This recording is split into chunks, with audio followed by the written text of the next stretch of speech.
오늘 말씀의 제목은 나는 양의 문이다 라는 제목으로 말씀을 증가하겠습니다. 여러분 혹 도둑 맞아본 적 있어요? 도둑 맞아본 적 있어요? 도둑 본 적 있으세요? 예, 다행이시네요. 예, 뭐 주위에 보면 기중품을 흔히 도둑 맞았다거나 집에 잘 보관하고 있는데 어떻게 도둑이 와서 이렇게 뭐 도둑을 맞았다는 사람들 저희에서 간간 보는 경우들이 있을 것입니다. 근데 대개 보통 보면 이 도둑을 맞았다 그걸로 이렇게 끝나면 다행인데 보통 어떻습니까, 여러분들? 이 도둑을 맞게 되면 그 후에 오는 후유증, 흔히들 우리가 뭐라고 그럽니까? 그 트라우마 때문에 많이 어려움을 겪게 되는 것을 볼 수가 있습니다. 본의 아니게 다른 사람을 집에 오는 어떤 사람이든 의심하게 되고요. 혹시나 내 중요한 물건을 가져가지 않을까 하는 어떤 그런 의심들을 갖게 됩니다.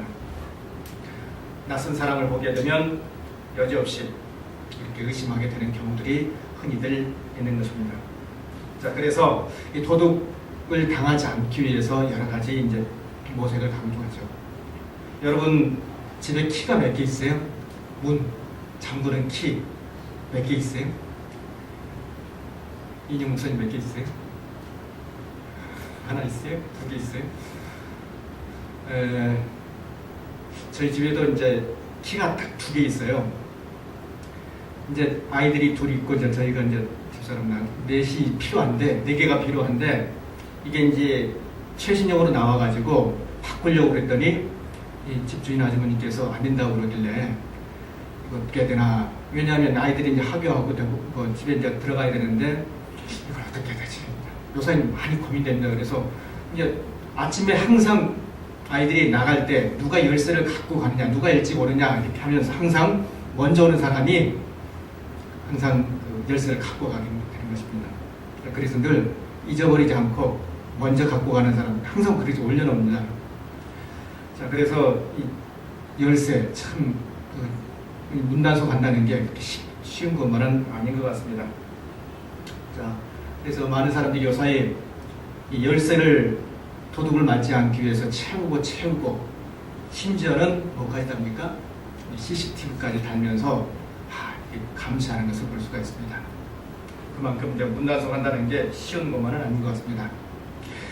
이 문이 가지는 기능 두 가지 역할이 있습니다. 하나는 낯선 사람을 방지한다는 것, 그 안심을 시키기 위해서 우리가 안심스럽게 이렇게 하나의 편안한 어떤 가정을 갖기 위한 하나의 도구책이죠.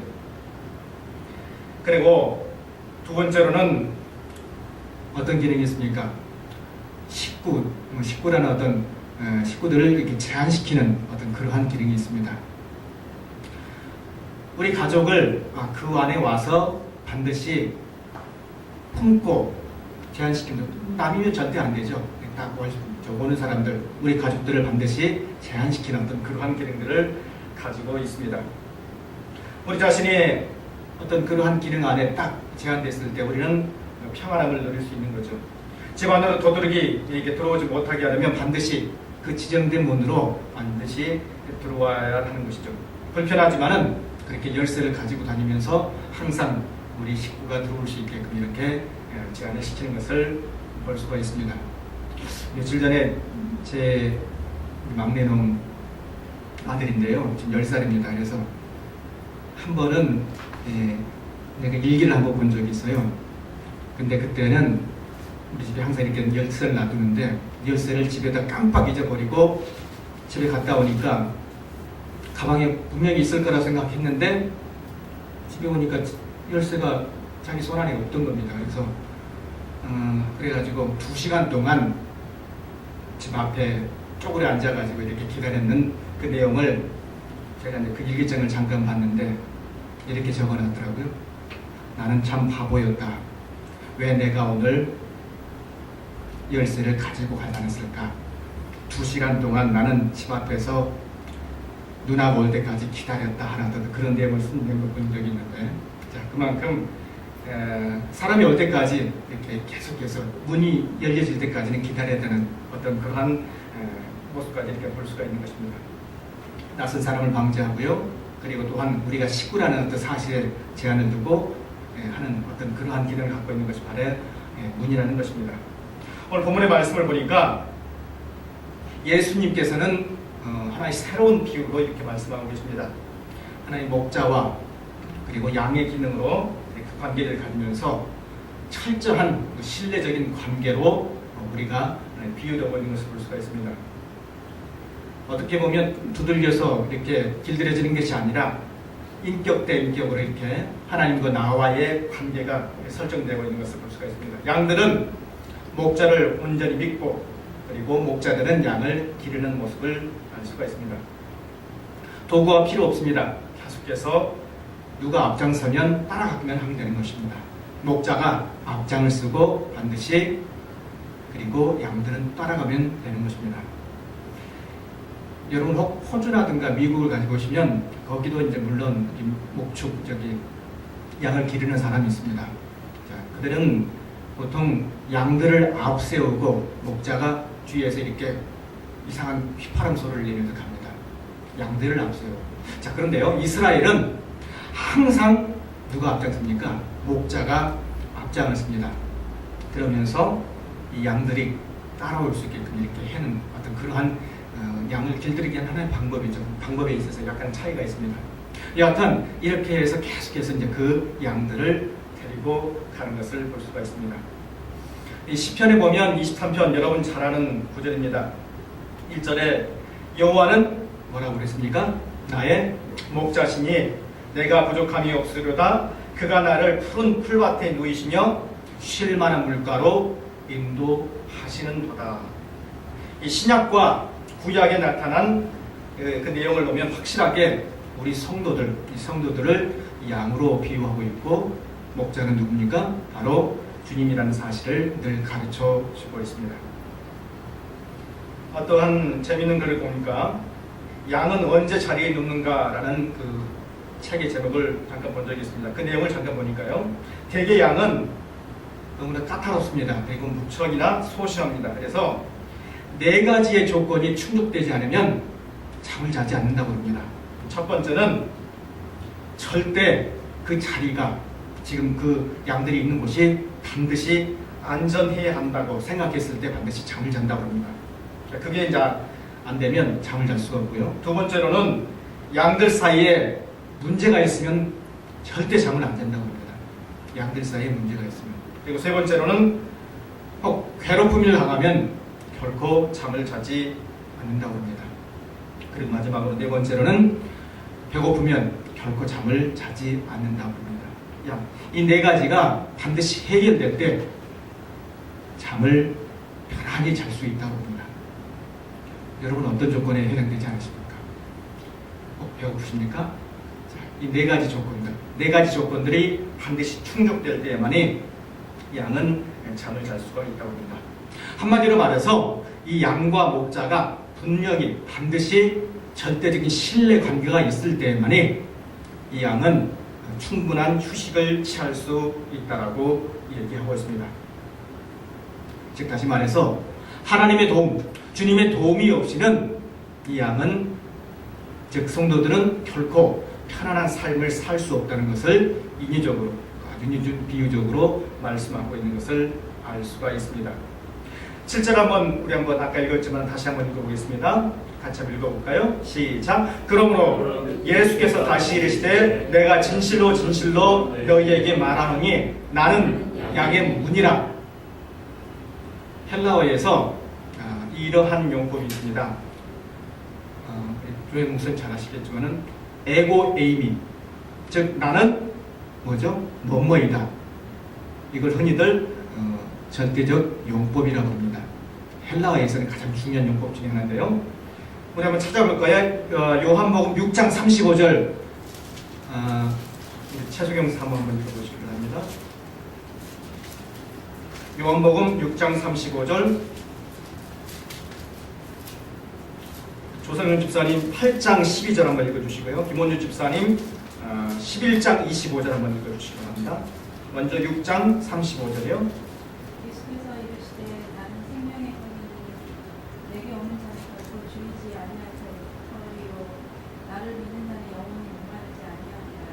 예, 나는 뭐라고 그랬죠? 생명의 떡이니. 다음에 집사님. 예수께서 그 예. 말씀하여 이르시되 나는 세상의 빛이니 나를 따르는 자는 어둠에 다니지 아니하고 생명의 빛을 얻으리라. 예, 나는 뭐라고 그랬죠? 생명의 빛이니. 그다음에 그럼 집사님.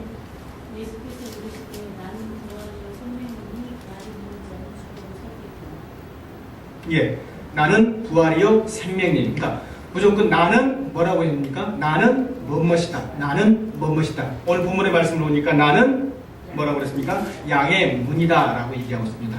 절대적 용법, 반드시 나는 누구라는 사실, 예수 그리스도께서 반드시 나는 거기에 해당되는 그러한 의미를 지니고 있는 뜻이라는 것을 가르쳐주고 있습니다. 10장 7절에서도 보니까 반드시 이렇게 얘기하고 있습니다. 나는 양의 문이라 라고 얘기하고 있습니다. 즉 주님의 신성을 말하고 있는 아주 중요한 대목 중에 하나라는 것입니다. 양의 문, 아주 안전하고 그리고 구원을 얻고 용서하고 자비로운 은혜를 베풀어 주는 그러한 장소라는 사실을 분명히 얘기하고 있는 것입니다. 즉 주님께서는 이 도둑으로부터 양을 지켜주시고 양들을 편안케 해주시고 또한 양들이 그곳에 들어가면 온전히 평안함을 누릴 수 있는 그러한 제한된 장소로 분명히 그렇게 얘기하고 있다는 것입니다. 시간이 지나는데 문에 들어가지 않고 계속해서 서성이고 있다면 얼마나 불안하겠습니까? 그 위험, 그 양은 분명히 위험에 노출되어 있을 그러한 것입니다. 자, 그런데 그 양의 문에 예수 그리스도께서, 주님께서 반드시 계심으로 말미암아 어떤 안전한 구역이 설정된다는 사실을 가르쳐주고 있습니다. 양은 정해진 문에 자신을 제한시키면서 반드시 살아야 된다는 사실을 가르쳐주고 있습니다. 재미난 얘기 할까요? 다 군대 갔다 오셨을 겁니다. 네, 군대 가면 저도 이제 군대 강원도에서 잠깐 근무를 했었는데 군대는 항상 이렇게 울타리가 있죠. 담벽이 있습니다. 담벽이 있는데 제가 근무하던 그 당시에는 담벽이 있었어요. 근데 늘 고참들이 심부름을 시킵니다. 그것도 꼭 11시가 되면 너 어디 가서 무엇을 사와 그렇게 얘기를 합니다. 그러면 모든 경계를 피해가지고 반드시 사와야 됩니다. 사오지 않으면 아주 그냥 혼나죠. 제 얘기는 아닙니다만은 제가 근무하던 그 당시에는 그 담벽 뒤에 사외 지역에 군 외에 밖에 경계 밖에 슈퍼가 있었습니다.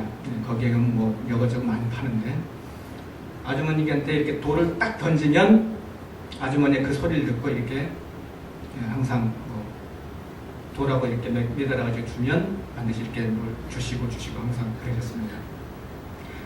근데 어떤 제 친한 동기가 그곳에 가서 이렇게 가서 뭘 사기 위해서 이렇게 돌을 던집니다. 그러면 거기에 조그맣게 이렇게 때문에 개구멍이죠. 개구멍이 딱 이렇게 있습니다. 문처럼 돼가지고 항상 평상시에는 막아놓고 그렇게 조금 야간 시간에 이렇게 터놓으면 그 사이로 이렇게 물건이 왔다 갔다 하는 그러한 장소였습니다. 자, 그런데 그날도 여지없이 이렇게 가서 물건을 사가지고 딱 왔습니다. 왔는데 그때 하필이면 주본사관이죠. 주본사관한테 딱 걸려가지고 아주 혼났습니다. 그 주본사관이 조금 아주 재미있게 말을 잘하시는 그런 분이었는데 혼을 내시면서 그날 아침에 벌을 주시기 시작합니다. 그 사람에게 어떻게 벌을 주냐면 앉았다 일어설 때마다 이렇게 얘기하라고 하는 것입니다. 나는 앉을 때 나는, 그리고 일어설 때 개다, 나는 개다, 나는 개다. 왜요? 그쪽에 계속해서 수출입을 했기 때문에 나는 개다, 나는 개다 그렇게 하면서 아주 100번 이상 거의 한 500번 이상을 그렇게 했던 것을 볼 수가 있습니다. 문이 있는데 그 문을 정문을 통과하지 아니하고 그렇게 아주 좀 편법적으로 하다 보니까 결국은 그렇게 우습게 아주 그냥 일주찬란하게 그렇게 어려움을 당했던 것을 볼 수가 있습니다. 정해진 문이 있는데 그 문을 정하지 아니하고 거기에 제한되어 있지 아니하고 뭐 다른 방법을 하다 보니까 결국은 아주 어려움을 당하는 것을 볼 수가 있습니다. 양의 문이라고 분명히 예수님께서는 말씀하고 있습니다. 양의 문으로 자기를 제한시키는 것을 반드시 오늘 본문은 얘기하고 있는 것입니다. 계속해서 한번 이어볼까요? 8절에 보면 같이 한번 읽겠습니다. 나보다 먼저 온 자는 다 절도요 강도니 양들이 듣지 아니하느니라. 같이 한번 다시 한번 읽겠습니다. 나보다 먼저 온 자는 다 절도요 강도니 양들이 듣지 아니하였느니라. 자, 예수님은 이 양들이 따르지 않아야 할 도둑과 그리고 강도들에 대해서 분명히 잘 얘기해 주고 있습니다.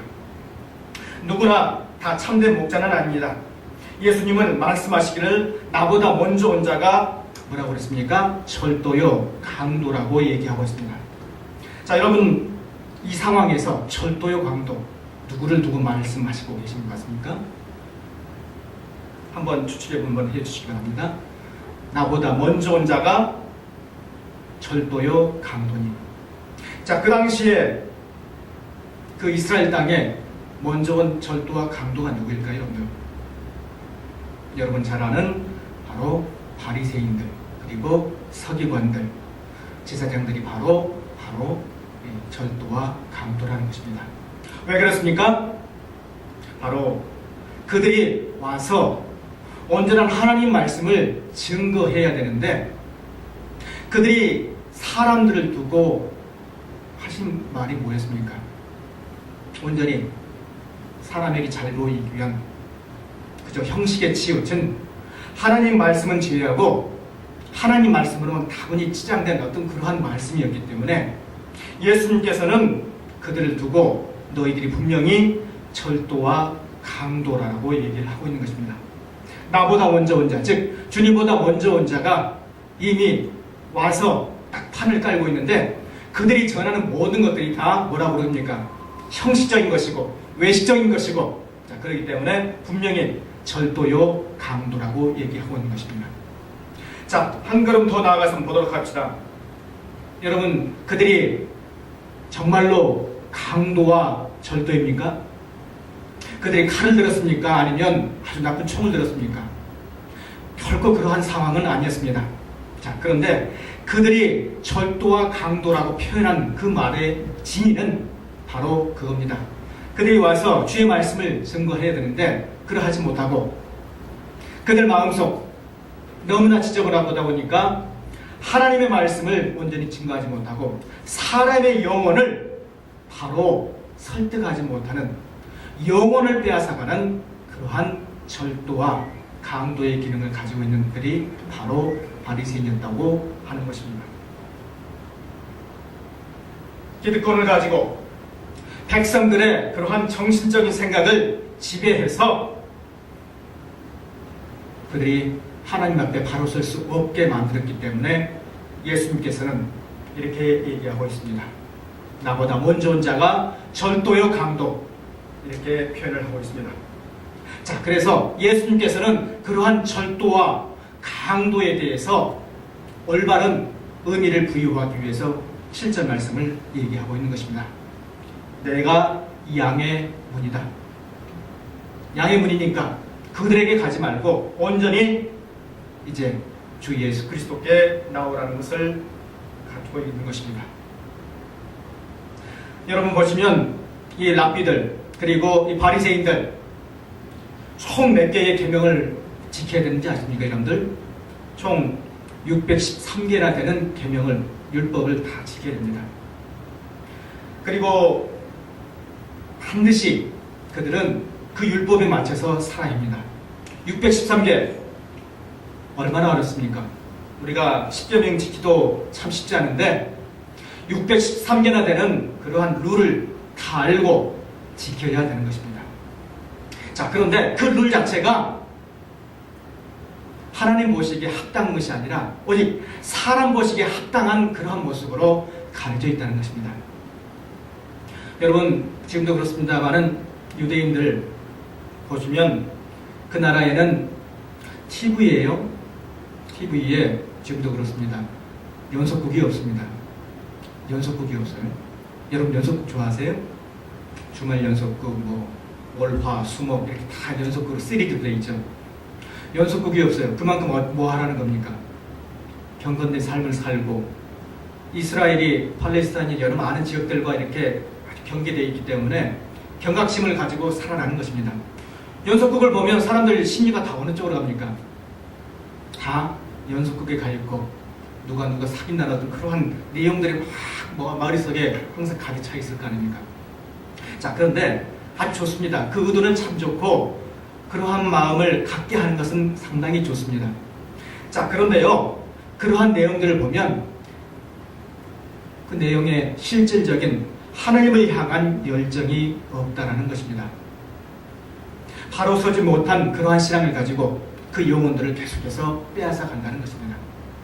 오늘 본문의 내용에 나온 것처럼 이 바리새인이나 랍비 신학이나 이 모든 팔레스타인 사람들이 있는 그 제사장들 가지고 있는 모든 생각들이 하나님을 향한 그러한 사랑이 아니고 사람들을 돕기 위한 그러한 외식주의적인 사랑으로 변질되어 있기 때문에 절도요 강도라고 아주 단호하게 예수님께서는 얘기하고 있는 것입니다. 여러분 마음속 이 시간 다시 한번 생각을 한번 해보시기 바랍니다. 여러분 마음 가운데 형식주의가 혹 자리 잡고 있습니까? 사람 보기 위한 하나의 그런 외식주의가 잡고 있습니까? 자, 그러면 결코 거기에서 빨리 나오시길 바랍니다. 우리가 신앙생활하는데 영혼이 빼앗긴다면 모든 것을 다 빼앗기는 것을 볼 수가 있습니다. 잘못되면 계속해서 망가지는 것을 볼 수가 있습니다. 요새 연예인들만 나와서 이렇게 TV 보면 한때는 잘 나갔던 그런 연예인들이 뭐 도박이라든가 여러 가지 많은 아주 우리의 마음을 흔드는 그러한 함정에 빠져가지고 여태까지 벌어왔던 많은 돈들을 다 일순간에 잃어버리는 것을 가끔 TV에 나와서 이렇게 얘기하는 것을 볼 수가 있습니다. 영혼도 잘못되고 뭐 가정도 풍비박생되고 하는 어떤 그런 것들을 볼 때에 참으로 우리 영혼을 다스릴 분은 오직 예수 그리스도밖에는 없다는 것을 여러분 절감하시게 될 것입니다. 그들이 분명히 잘못된 신앙을 가지고 있습니다. 절도와 강도의 그러한 모습이 있으면 하루속히 거기서 나와서 온전한 그 사람들을 잘 이끌 수 있는 방향으로 주님께 이렇게 인계해주면 되었을 것입니다. 자, 그런데 그들은 그러한 역할들을 제대로 수행하지 못하고 오직 하나님 보시기에 합당하지 않는 사람의 보기에만 합당한 그러한 모습으로 계속해서 가고 있는 것을 알 수가 있는 것입니다. 오늘 이 시간 우리 다시 한번 생각해 보시기 바랍니다. 형식주의에 여러분 마음속 깊이 자리 잡고 있는 뭐가 있습니까? 그러한 모든 것들 다 버리시길 바랍니다. 양의 문이신 주님의 그 흔적만을 닮아가는 여러분의 신앙이 되시길 바랍니다. 우리의 영혼이 도둑맞지 않기 위해서 늘 경각심을 가지고 나아가기를 시간 간절히 부탁드립니다. 우리 마음 가운데 자기 부인, 즉 자기의 그러한 부인, self-denial, 자기를 부인하는 신앙이 없으면 결코 하나님께로 우리는 갈 수가 없는 것입니다. 형식주의에 머물도 있고 거기에 계속해서 있으면 하나님 앞에 바로 서는 신앙이 될 수 없다는 것 기억하시길 바랍니다. 여러분 마음 가운데 다분히 종교적인 열심만 있다면 그것은 어떻게 보면 하나님 보시기에 합당치 않으십니다. 하나님께서는 그 종교적인 어떤 그러한 외식적인 그러한 면이 아니라 우리의 마음을 보신다는 사실, 우리 영혼 속에 깊숙이 있는 예수님을 향한, 주님을 향한 그러한 열정을 보신다는 사실을 오늘 시간 간절히 믿고 따르기를 시간 간절히 부탁드립니다. 자, 이어서 9절에 보시면 내가 한참 읽겠습니다. 내가 문이니 누구든지 나로 말미암아 들어가면 구원을 받고 또는 들어가며 나오며 꼴을 얻으리라. 누구든지 나로 말미암아 들어가면 뭘 얻는다고요? 자, 구원을 얻는다는 것. 그리고 반드시 뭘 얻는다고요? 들어가며 나가며 꼴을 얻는다는 사실을 분명히 강조해 주고 있습니다. 구원과 이 꼴을 먹는다는 사실, 얼마나 더 감격적인 일이 아닐 수가 없습니다. 자, 그런데 아까 초두에 제가 얘기했습니다. 반드시 누구의 문을 통해서요? 양의 문을 통해서 반드시 들어가야 된다는 사실을 분명히 강조하고 있습니다. 왜 그렇습니까? 생명이 보장되기 때문입니다. 구원이라는 아주 중요한 단서가 있기 때문에 우리는 반드시 거기에 맞춰서 들어가야 되는 사실을 얘기하고 있는 것입니다. 우리의 신앙, 우리의 모습, 우리의 모습 자체를 예수 그리스도께로 제한시키는, 컴파인하는, 제한시키는 그러한 신앙이 반드시 필요하다는 사실을 오늘 본문 말씀을 얘기하고 있습니다. 여러분 마음 가운데 자기의 스스로가 우리 신앙 가운데 한번 적용해 볼까요? 자기의 신앙. 가끔 우리는 이렇게 생각을 합니다. 내 신앙이 자기 욕심을 위해서 하는 건지, 우리의 소위 말해서 성취를 위해서 하는 건지 가끔 혼동할 때가 있을 것입니다. 자기의 성취 욕구를 위해서, 자기의 만족감을 위해서 다분히 신앙생활을 이렇게 끌어오는 경우들이 가끔 있을 것입니다. 신앙과 우리의 욕심, 이 두 가지가 늘 반복되면서 어느 것이 먼저인가 하는 경우들이 가끔 헷갈릴 때가 있고 우선순위를 정하기가 헷갈릴 때가 있을 것입니다. 오늘 본문의 말씀을 잘 기억하시면서 우리의 신앙 가운데 가장 중요한 것은 내가 아니고 주님이라는 사실을 꼭 기억하시길 바랍니다. 내 기질을 버리고 온전히 주님의 성품을 닮아가는 그러한 신앙이 필요하다는 것입니다. 오늘 오전 시간에 목사님께서 말씀하셨습니다. 내 신앙을 버려버리고 누구의 신앙을 닮아가는 거요? 주 예수 그리스도의 그러한 성품을 닮아가는 것이 바로 그리스도인의 참 모습이라는 것입니다. 우리에게 우리의 기질을 버려버리고 하나님의 기질대로 살고자 하는 그러한 모습이 반드시 있어야 하는 것입니다. 우리의 기질대로만 계속 살려고 할 때는 심체의 늪에 빠지기 쉽습니다. 자기 스스로가 우상이 될 수가 있습니다. 자, 그러나 우리가 온전히 우리의 신앙, 우리의 모습, 우리의 기질, 그러한 것들을 버리고 온전히 하나님의 그러한 신앙, 하나님을 위한 사랑, 기질대로 반드시 맞춰 살았을 때는 하나님께서는 분명히 우리를 채워주시고 더 중요한 것은 구원을 허락하여 주신다는 사실입니다. 여러분 마음속 깊이 이 시간 꼭 기억하시길 바랍니다. 우리의 신앙을 반드시 하나님께 고착시키고 하나님을 향해서 나가시길 바랍니다. 여러분 병목 현상이라는 것을 아시죠? 무슨 얘기입니까? 바틀렉, 지금 무슨 말입니까? 털게이트나 여러 가지 이제 아주 그냥 길이 막히는 거, 그렇죠? 막히는 것은 항상 혼잡합니다. 병목처럼 항상 이렇게 좁습니다. 자, 그런데 사람들이 항상 그 길로만 갑니다. 왜 그렇습니까? 그 길 외에는 다른 길이 없기 때문입니다. 양의 문 외에는 다른 길이 없습니다. 주님을 향해서 여러분 이 시간 다시 한번 우리의 기질을 다 버려버리고 온전히 하나님의 성품을 닮아서 양의 문이신 주 예수 그리스도만을 바라보며 사시길 바랍니다. 그러면서 10절 이하에 이렇게 얘기하고 있습니다. 도둑이 온 것은 도둑질하고 죽이고 멸망하는 것뿐이요 내가 온 것은 양으로 무엇을 얻는다고요? 생명을 얻게 하고 더 풍성에 얻게 하려는 것이다. 믿으십니까? 여러분의 신앙 가운데 오늘 이 시간 말씀을 기억하시면서 우리의 기질 다 버려버리고 온전히 하나님 말씀에 따라 양의 문이신 주 예수 그리스도만을 따라오며 바라보며 사시는 여러분 되시길 시간 간절히 축원드립니다. 기도하겠습니다. 우리가 풍성하신 주 하나님 감사합니다. 오늘 이 시간 말씀을 통하여서 양의 문이신 예수 그리스도를 알게 되었습니다. 우리의 기질, 우리의 신앙 가운데 외식적인 부분 다 버려버리고 주님만을 따르기를 진심으로 원하옵나이다. 하나님의 성품을 담기를 진심으로 원하옵나이다. 아버지 하나님, 우리의 모든 인간적인 생각을 다 벗어버리고 하나님을 향해서 그렇게 살기를 원하옵나니 주여 받아 주시옵소서. 주 예수 그리스도의 이름으로 기도하옵나이다.